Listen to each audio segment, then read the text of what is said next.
Ghana just struck oil worth billions of dollars, and this discovery can transform the economy of Ghana. Yes, I'm talking about a Ban Akoma field in Cape 3 Point, which was declared commercially viable in months ago.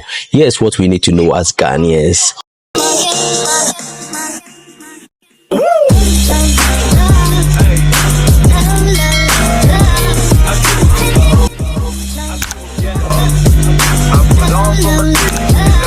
I say welcome to the channel. If today happens to be your first time you are watching me, make sure you hit the subscription button, and if you are a returning subscriber, you know what time it is. Thank you so much for sticking with me. Today we are going to talk about something very sensitive and something that is going to help Ghanaians, or of course transform our economy to a better one. I keep telling you that Ghana is a nation that when we take time to develop it, it's going to be developed. It's not that nation that is out of development. We can and we will.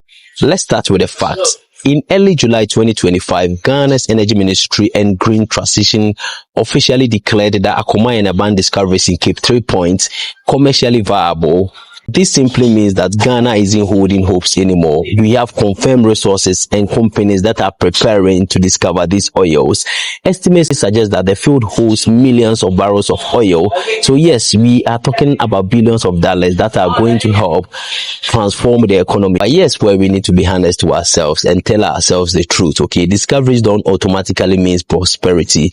There are big risks that comes with it. Now let's look at mismanagement and corruption. If revenues aren't handled properly, they disappear to pockets, not projects. You already know what we are going through, that the government has to set up a public, people to sit down and look into the finances that these public officers has mismanaged. Yes, and a country like Ghana don't really know how to manage these things, that people tend to put monies that are meant for development into their pocket. So again, new discoveries like this is going to, if we do not take time to create walls and barriers around it, people are going to steal and put in their pockets. So this is one of the risks. Secondly, over dependence on oil. If you forget agriculture, tourism, tech, and lean only on oil, we become vulnerable when oil prices become high.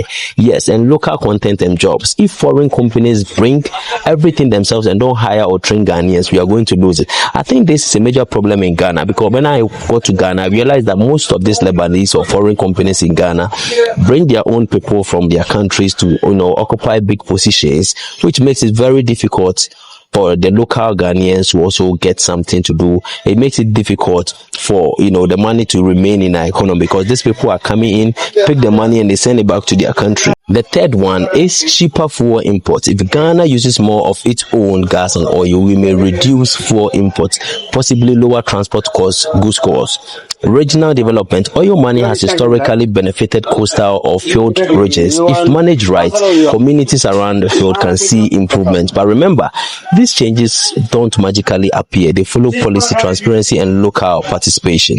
I'm going to put down certain actions that when our big men or our government put in place, is going to help position our funds or our resources in a way that people don't just mismanage it, and it's going to be of better interest to the people within that sector or as a nation. So let's look at the action plan. What must be done? One, transparent revenue management. Set up funds, publish data, involve citizens oversight so everyone knows where the money goes. Secondly, local content and training. Make sure Ghanaian companies, engineers, and workers get a real share of this work. Let them develop the Ghanaian skills. Let them develop the Ghanaian, the Ghanaian locals in a way that they can. You don't have to bring in foreigners to come and work in this field. Once we do that, the money also remain in our country, which also help transform our economy. The third one is downstream investment, not just drilling and exporting crude oil. Build refineries, petrochemical plants, create value added industry in Ghana. I know what that means. Yes. Fourth option, maintain other sectors. Yes, we do not have to only rely on the oil. We have to also invest tech, agriculture, and other fields to also, hold, now become the foundation of the economy. Because once we put our eyes and energy only on the oil, it's going to be another problem that we wouldn't be ready for. And the last option, the last step I want Ghanaians or I want our leaders to also pay attention is energy transition integration. Use some oil revenues to invest in renewables So the future isn't just about fossil fuel, Ghana's climate and future matters. If you do all this, then yes, this discovery doesn't just add value, it multiplies value. So Ghana's 5 billion discovery at Ebana, Akuma in Cape 3 Points can change everything. But it will change everything only if we act wisely. If you found this video helpful, you believe Ghana's future depends on us staying informed and demanding accountability, hit the subscription button.